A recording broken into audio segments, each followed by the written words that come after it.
नोमन के इलाके चेंगई बांडा के पहाड़ों में खैबर पख्तूनख्वा हुकूमत का हेलीकॉप्टर गिरकर तबाह। हमले के 3 अफराद शहीद। हेलीकॉप्टर इमदादी सामान लेकर बाजोड़ जा रहा था।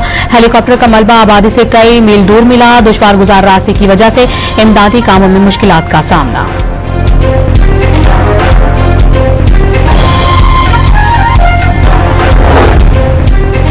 बोनेर में क्लाउड बर्स्ट के बाद सैलाब से बड़ी तबाही। डिप्टी कमिश्नर ने 78 अफराद जहां भाग होने की तस्दीक कर दी। अमवात बढ़ने का भी खदशा। मुतासरा इलाकों में इमरजेंसी नाफिज कर दी गई। सूबे भर में तबाहकुन सैलाब से 24 घंटे के दौरान 146 अफराद जहां भाग हो गए।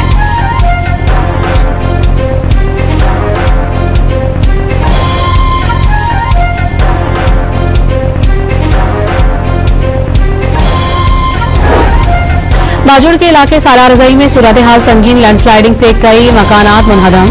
मलबे तले दबकर 21 अफराद जहां बहक हो गए। मुतादिद लापता। रेस्क्यू ऑपरेशन जारी। वजीर आला अली अमीन गंडापुर की हिदायत पर सूबाई हुकूमत का हेलीकॉप्टर भी रेस्क्यू ऑपरेशन में शरीक।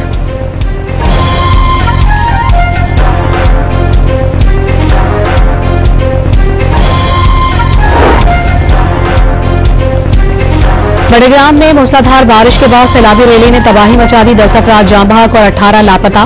गुज़िश्ता रात आसमानी बिजली गिरने से 5 मकान मुनहदम हुए। मानसरा में कार सैलाबी रैली में बहने से 2 अफराद जाँ बहक। दीर में मकान की छत गिरने से 5 जानें चली गईं। शदीद बारिशों के बाद दरिया सवात और नदी नालों में तोहयानी।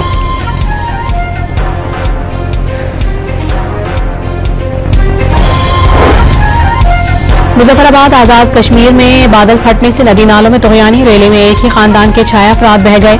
वादी नीलम में 3 राबता पुल पानी की नजर। समानी के भिम्बर नाले में ऊंचे दर्जे का सैलाब। रत्ती गली के मकाम पर 800 से जायद सैयाह रास्ता बंद होने से फंस गए।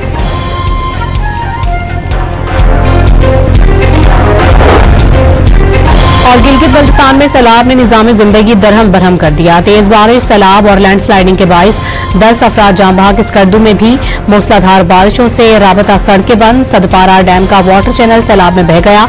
स्कर्दू को बिजली की फराहमी मुअत्तल हो गई।